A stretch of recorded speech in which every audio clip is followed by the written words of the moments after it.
caught my wife lying about paternity of our son. What I did next left her speechless in court. I, 36 male, work as a shift supervisor at a large warehouse in a suburban town. I've been married for nearly 6 years, and for most of that time, I believed my life was stable. We had a small home on a quiet street, typical arguments about chores and weekend plans, but nothing that set off major alarms. When my wife announced she was pregnant a few years into our marriage, I felt a surge of excitement. Having a son felt like a dream come true. I was ready to be a father, to show him the ropes, watch him grow. Little did I know that behind this joy was a secret that would unravel our entire marriage. From the moment our son was born, I doted on him. I tackled night feedings, changed diapers, and eagerly recorded each developmental milestone. My wife, for her part, seemed content. She often complimented me on my involvement as a dad. Life carried on in a predictable rhythm, juggling work shifts, grocery runs, and family dinners. I had no reason to suspect anything amiss. Over time, however, I noticed subtle differences between me and my son. His hair color, eye color, even certain facial features didn't quite match my side of the family. Friends teased that genetics can skip generations, and I shrugged it off with a laugh. My wife brushed aside any questions, claiming he took after her distant relatives. It wasn't a major concern, yet a small nagging doubt planted itself in my mind. I never let it grow enough to suspect her of wrongdoing, at least not consciously. When our son turned 2, more oddities emerged. At a routine medical checkup, the doctor commented on certain inherited traits. My wife made a flippant joke about family mysteries and quickly changed the subject. I felt a pang of unease. The differences were too persistent to ignore. Despite that, I pushed my suspicion down, convincing myself I was overthinking. Our marriage was built on trust, or so I believed. It wasn't until a few months ago that the puzzle pieces started clicking. A friend who just discovered his own father wasn't who he thought suggested that if I was curious, I could do a private paternity test. I laughed it off at first.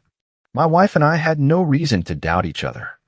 But that little voice wouldn't stop whispering in my ear. Eventually, I gave in to the curiosity. I purchased a discreet home test kit, sent off the swabs, and tried not to dwell on the possible outcomes. The day the results arrived, I was alone in the house. My wife had taken our son to visit a relative. My hand shook as I opened the email with the lab report. My heart pounded. And then I saw it, a near-zero probability of paternity. I stared at the screen, reading it over and over, waiting for my eyes to play tricks. But the message remained the same. The child I'd been raising and loving as my own was not biologically mine. Shock flooded my system. Disbelief, hurt, anger. How could this happen? The wife I trusted, the marriage I considered solid, was it all a sham? A storm of questions raged in my mind. Who was the child's biological father? How long had she known? Why had she never told me the truth? That night, I barely slept. My wife noticed my tension when she got home, asked if everything was okay. I mustered a vague lie about stress at work. Confronting her in a whirlwind of emotions felt too risky. I needed clarity, a plan. Inside, I felt betrayed to my core, but I kept calm. If she'd lied for years, she'd be prepared to keep lying now. Over the next few days, I quietly dug for more information. I recalled an old flame she'd stayed in touch with, an ex from before we married. Could he be involved? My wife had always brushed him off as just a friend, though I'd caught subtle tension whenever his name surfaced. That suspicion flared to life now.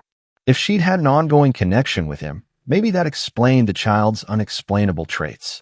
My anger simmered. She defrauded me emotionally, allowing me to build an entire identity around fatherhood. If this was deliberate, if she truly knew from the start, the betrayal was almost unspeakable. But I needed more than guesswork. I decided to gather whatever proof I could, document messages or possible connections, and brace myself for the confrontation. I began examining phone records, noticing frequent calls my wife made to a certain number, far more than she admitted. She claimed it was an old friend, but the volume of texts and late-night calls told a different story. Meanwhile, I tried to maintain a facade of normalcy at home, playing the part of the loving dad.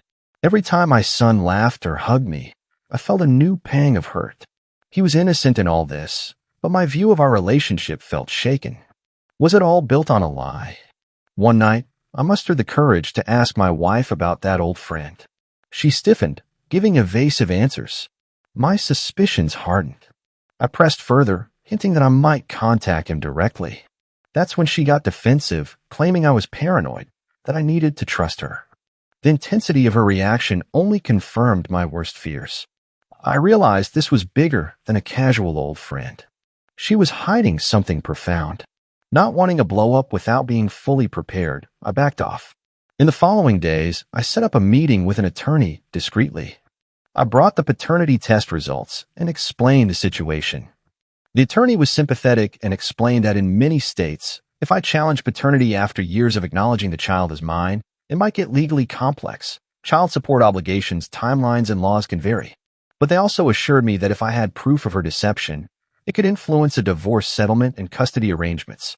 Moreover, I had grounds to pursue legal action if I wanted to disclaim fatherhood. That notion felt horrifying. Did I want to disclaim the child I'd helped raise? My feelings were torn. Despite my devastation, I still cared about the little boy who called me daddy. But the betrayal stung so badly I questioned everything. My attorney advised caution, especially regarding any confrontation in front of our son. I left the meeting with a swirl of emotions, uncertain about the next step. Soon after, I found the crucial evidence I was dreading, a hidden folder on our shared computer. My wife apparently didn't cover her tracks well. Inside were several email exchanges with that ex-boyfriend, referencing rendezvous around the time she got pregnant. One email specifically mentioned the baby, with ex asking if she was sure her husband believes it's his. My wife replied that she had it under control. My stomach churned reading those words. She knew from the start. She deliberately misled me and continued for years. That night, I confronted her in our living room. Heart pounding, I laid out the paternity test results, the emails, the phone logs. She paled, tried to spout half-hearted denials, but the evidence was undeniable.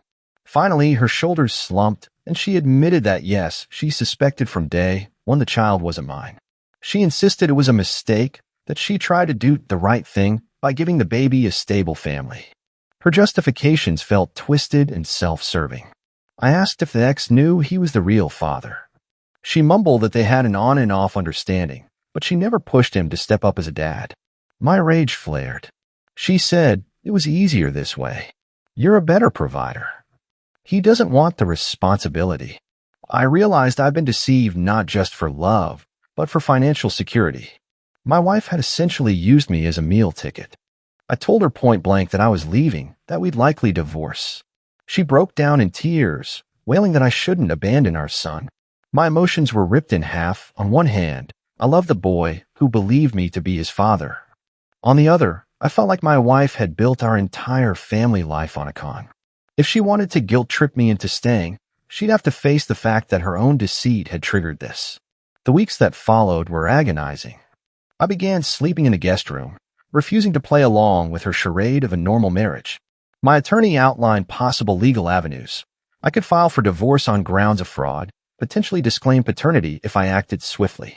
Alternatively, I could remain the legal father if I chose, but that would require accepting the child as my responsibility, even though genetically he wasn't mine. I wrestled with my conscience. The boy was innocent. None of this was his fault. But how could I continue living a lie, especially if his biological father lurked in the background? Meanwhile, my wife tried every tactic. Tears, apologies, anger, manipulative arguments about how I'd destroy our son's life if I left. She even had the gall to suggest we forget the test and carry on as if nothing happened. I refused. The betrayal was too big. Eventually, I filed for divorce. My wife retaliated by threatening to fight for full custody and child support. It was surreal, her demanding I pay for a child she knew wasn't mine biologically. My attorney reassured me that once paternity was legally challenged, the court would consider the test results. Still, in some jurisdictions, if I was on the birth certificate and had acted as a father for years, I could be on the hook financially. The uncertainty weighed heavily on me. A pretrial hearing was set. That day, tension thickened the air. My wife arrived with an air of false confidence, flanked by her attorney. She shot me a smug look, as if anticipating I'd be forced to maintain child support due to best interest of the child standards. My own lawyer and I had prepared meticulously, gathering all documentation. The paternity results, emails showing she knew the truth, and evidence of her ex acknowledging fatherhood.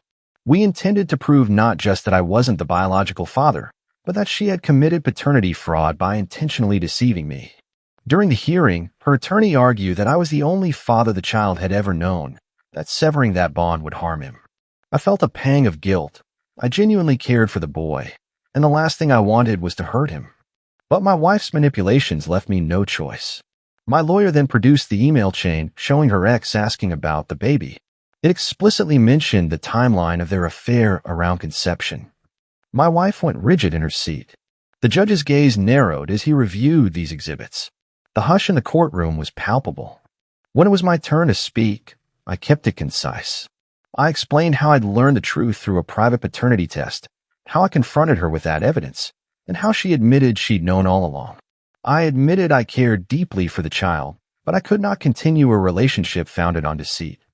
Moreover, if the biological father existed, it was only fair that he step forward or that my wife face the consequences of her choices. The judge asked my wife directly, "Did you know from the beginning that your husband might not be the father?" Her eyes darted around. She mumbled something about not being sure, but the emails contradicted her. The tension in the room was electric. My wife's attorney squirmed, realizing her position was collapsing under the weight of undeniable proof. The climax arrived when my lawyer called my wife's ex as a witness. He had reluctantly agreed to testify after being subpoenaed. In a halting voice, he admitted the affair's timeline matched the child's conception date. He also revealed that my wife explicitly told him she'd handle it by letting me think I was the father. There was an audible gasp among those in the courtroom. I saw my wife sink in her chair, composure unraveling. With that revelation, the judge had heard enough. Though he expressed concern for the child's well-being, he recognized the gravity of paternity fraud. He ruled that I was not the legal father, sparing me further financial obligation. He also indicated that my wife bore the responsibility to address custody or support with the actual biological father. My wife's face drained of color, speechless and unable to counter the ruling. She'd gambled on the system, forcing me to remain the father figure, but her manipulations were too blatant for the court to overlook. The final decree was a punch to her illusions. The divorce would proceed, with no spousal support to her advantage, partly due to her deceptive conduct, and the paternity question resolved in my favor. As I walked out of that courtroom, I was engulfed by a tumult of relief and sorrow. Relief, because justice had prevailed and I wouldn't be bound to a lie. Sorrow, because a child I cared for was caught in the crossfire of his mother's deceit. But I understood that continuing the falsehood wasn't healthy for anyone, not even him. Outside the courthouse, my wife tried a last-ditch approach, tears and accusations, claiming I was abandoning a child who saw me as daddy. I steadied myself, remembering the months of turmoil and the brazen way she duped me. She had months, years to come clean and avoid this. She chose otherwise. Without a word, I turned away and left her standing there, consumed by the consequences of her own lies. In the weeks that followed, news of the courtroom drama spread among our acquaintances. Opinions were mixed. Some felt I should continue being a father figure. Others sympathized, recognizing how deeply I'd been betrayed. The child's position remained heartbreaking, but I couldn't fix that single-handedly. His real father needed to step up, or my wife needed to face reality. I would no longer be a pawn in her manipulations.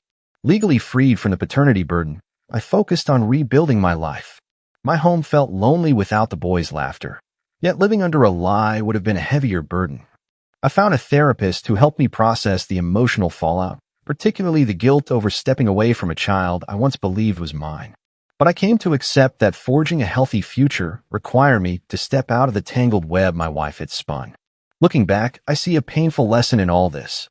Trust is precious, and betrayal of that trust, especially in something as profound as parenthood, can uproot an entire life.